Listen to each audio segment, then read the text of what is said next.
making not even a year ago, and I just see it as being something massive that has huge potential. I've been following the AWMA, and I know that it's the fastest growing industry over there, alcoholic industry in the States. I know that Australia will follow suit, and it's a very young industry here to the point when Hamish might be able to get some closer numbers, but I'd say there's not even 20 official commercial meaderies here, and we want to be on that cusp. And I like the way Frank does business. I like the style of meads, the San Diego style meads. That would sort of resonate here in Australia, that it's cold, it's crisp, it's refreshing, it's on tap, and that's kind of where we want to take our idea as well, and have like a tap room, maybe a little mead bar, not sort of a cellar door operation on a farm like vineyards do, but actually promote it and have it there for people to come in and educate, because that's where we're at the moment. So obviously I'm educating myself in the mead making side of things, and that's why I flew to the States. And but the big thing that you guys have all faced when you talk about mead, people are saying, what's mead? Did you say meats? They don't understand what it's about. So right now we're just in an education phase and trying to find a premises. So we're dead set serious about having a proper meadery, a tap room that you can come in and actually get a little tour of our facility and sit down and run a tasting. That's sort of where we're at the moment. So our little business, I don't know if it's okay to plug it or not. If it's not, let me know. But no, yeah, by all means. I really would love to get. One of the things that I've been wanting to do is kind of do some continent jumping with Got Me Live and check in on what's going on in the mead world in different places. And I've got all y'all over there in Oz, and it'd be fun to drag y'all in here and and just kind of have the Oz show, Got Me Live, the Oz edition, and and bring in some of the mead makers and some of the professional meaderies and some of the people that are in the progress and that kind of stuff. Yeah, well, we have a little Facebook group, and that's where I know Hamish from, but there's literally 85 people on that group. So nice. Does that represent the greater community? There's 85 people making mead, and there's 20 odd meaderies. So there's a few names. Sean Johnson would be one of them. Steve Kirby, he's just started up a pretty recent meadery, and Peter Greenwood down at Tassie, and Tracy Whitehead down at Victoria. They're sort of the main ones that I know that are doing quite well. Steve at Stone Dog Meadery has only just started up. He's been making it now commercially for a year or so, and he's pulling the hard yards and paving the path for the rest of us to sort of educate. So when we finally get something opened up, we're ready to go. So our little business will be called Hunter and the Harp Meadery. And, I like that. We're creating a little. Yeah, our story is kind of a nice story. It's Hunter is our little boy, he's 2 years old, and Harper is our little girl who just turned 1. So we want to create a legacy for them that they're proud of, that they can take over one day. So that's Hunter and the Harp, and that's where we got our name from and our inspiration to do this, and why I flew all the way across to the States for 3 days to study about how to make mead, and through Amina Harris, who was so very helpful at the Honey and Pollination Centre. She put the word out, and I was lucky enough to spend time with Frank and Chris and Alex and the guys at Golden Coast, Joe, the production manager. And then, I really admire what those guys are doing. I think that sort of reflects who we are as people here at our house. And then to spend time over at Detroit with Shrams was kind of like a 13-year-old going to a One Direction concert and getting your album signed. It was pretty special for me. Oh, that's hilarious. I got him to sign my book, and that'll go up on my wall one day when we get our full facility.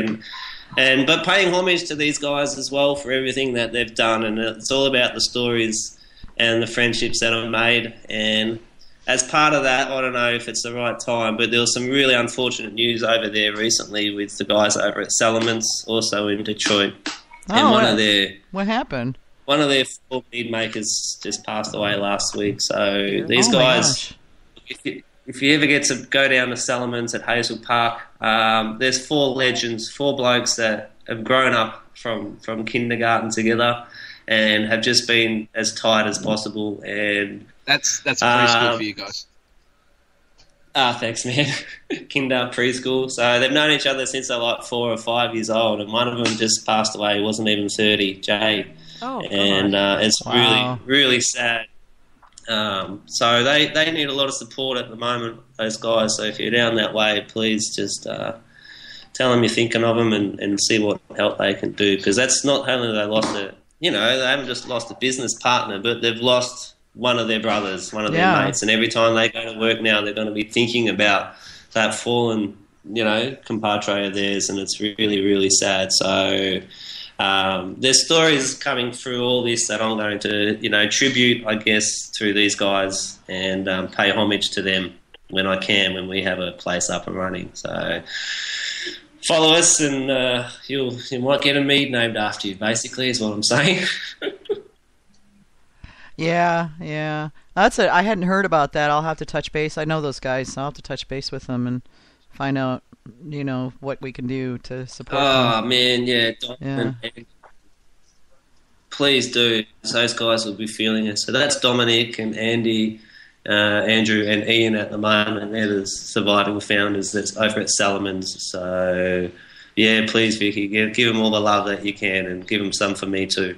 I will definitely, Joel. Thanks for the update. They've been kind of staying quiet about it. I expect you found out just because you were there. So there's a couple of people I know where that's going on, where they're like, things have happened, but they don't really want to kind of like put it out there. So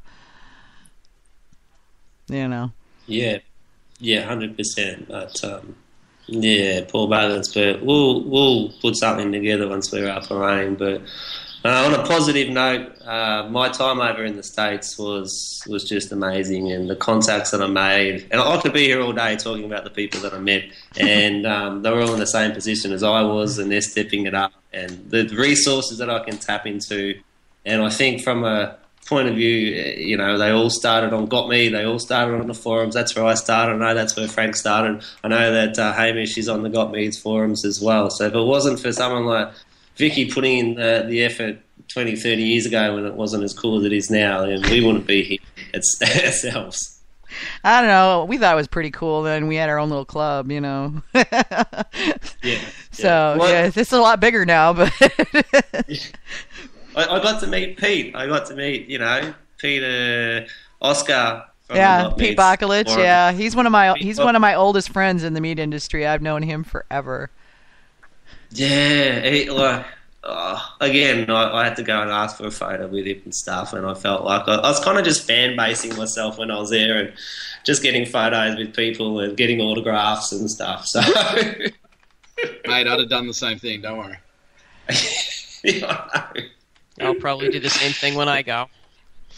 Nice. There's definitely some legends over there at the States. So us Aussies are following along intently, watching how you guys pull through the laws for the alcohol industry. For us, obviously, it's a lot different.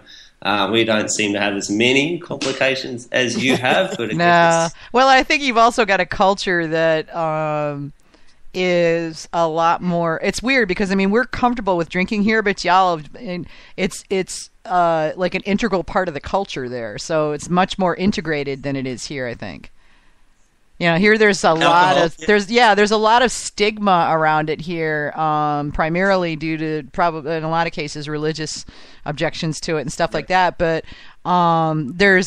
there's like on the one hand we're like, yeah, crack a beer, and on the other hand we're like, but that's bad. So we're kind of bipolar about the whole thing in this country, which we're bipolar about a lot of things in this country. It's take a look at our political process right now, and you'll think we're all barking mad. It's crazy, but we're barking. I mean, I'm looking, I'm going, I wonder how much money it would take for me to get across and stay across the border for a while, but I got a room. Yeah, you may find me in it after not too very much longer. It needs to be enough for me and my husband and 5 dogs, though. So just saying. The dog's gonna be a problem. Yeah. But alcohol is nearly a religion for some people here in Australia. If they weren't having a beer, they're not a church kind of thing. It's to the point where we might have even the opposite side. We do have a bit of a problem with our alcohol and the drinking culture that we have, but that's changing as well for a positive, and I think mead will be a beverage that will unite people and fill that void and get them, hanging out and making friends. Mead, the drink that brings people together. Yeah, I like that. You should hurry up and copyright that before somebody else listens to the recording and does it before you. Yeah, I've met many And do open source. Everything we do will be open sourced as well. Home, you'd be in the clinic. What was that, Hamish? You're cutting in and out, dude. All right, I think I'm back. We've had many in Americans say that if we were back home, that we'd be admitted into a clinic for rehab. It's about tolerance, It's about tolerance, They get this certain level of it in your blood, and you can handle more. And we really don't have a leg to stand on over medicated as we are in so many other ways. So, Yeah. I was at a bar over there though, and it had 88 beers, and I couldn't believe that. And that craft beer that you guys, you've got the population that we don't have, and you've got the population to support it, and the guys trying new stuff. But 88 beers, and I couldn't decide what to drink. So that was one of the little ones. There's a place in. Did you go to the place in Davis? Was that when you were in Davis? Oh, I went to that. That might be the University of Beer in Davis. Yeah. Yeah, that's a cool spot. You guys have got some cool bars. This is a place called Ale Mary's over in Royal Oak. Oh, I've heard of Ale Mary's. I got friends that live down that way. I grew up in that state, so. But yeah, there's one called the Flying Saucer in Raleigh, and they've got 375 beers, and you get your name written on a plate, and it gets hung on the wall if you manage to drink every single one of them. Nice. Yeah. Actually, we've got a pub in Ottawa that has not all at once, of course, over 100 beers. Wow. Most of them are imports, of course, but. So you got to come back, Joel. Yeah. I so have to come back. I want to catch up with Ash Fishburne over at Sap House Meadery. He was a big one for me. That Ash is a good guy. Really made my life put into perspective with what he's doing. Seeing Blair over there as well. Christian David is setting up one in Colorado. I could be here all day. Ken at Maine, I think it was, Maine Meadworks is setting one up as well. So, yeah, you're right. If I had gone over and seen everything at once, it wouldn't have given me a reason to come back. This time, though, I'm going to bring the family and bring Hunter and Harper and maybe spend a bit more time. That'll be the end goal over there.